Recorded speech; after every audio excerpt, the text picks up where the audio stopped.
ఈ వశీకరణ ఎలా చేస్తారు? నిజంగానే ఇది ఫలితం ఉంటుందంటారా మరి? ఓం నమ శివాయ. ఈ వశీకరణం అనేది చాలా ఇంపార్టెంట్ అయిన విషయం. ఈ వశీకరణలో ముఖ్యంగా తెలుసుకోవాల్సింది ఏంటంటే, ప్రేమ జంట నిలబడాలి, కళ్యాణం జరగాలి, వాళ్ళు అనుకున్న ప్రేమలో ఒక బంధాన్ని నిలబెట్టుకోవాలి, కుటుంబంలో భార్యాభర్తల మధ్య ఏ విధమైన బంధం ఉంటుందో అనే దానికి ఈ వశీకరణమే వాళ్ళకి ఇంపార్టెంట్.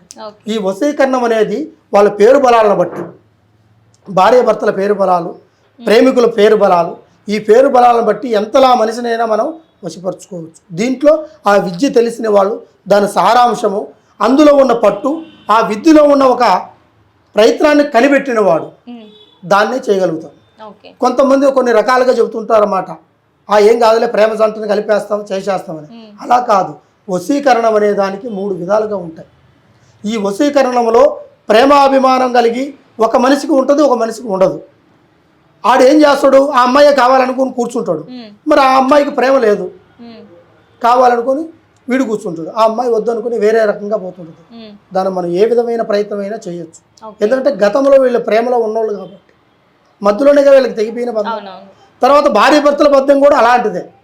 వీళ్ళ మధ్యలో ఏమవుతుంది, ఈగో సాటిస్ఫాక్షన్ అవుతుంది. తర్వాత నా మాట నువ్వేం లేదు, నువ్వు ఇంత తేలేదు, సంపాదన నాకు ఇవ్వట్లేదు, సంపాదన సరిపోవట్లేదు, వీటిని బట్టి కొన్ని సమస్యలు పెరుగుతుంటాయి.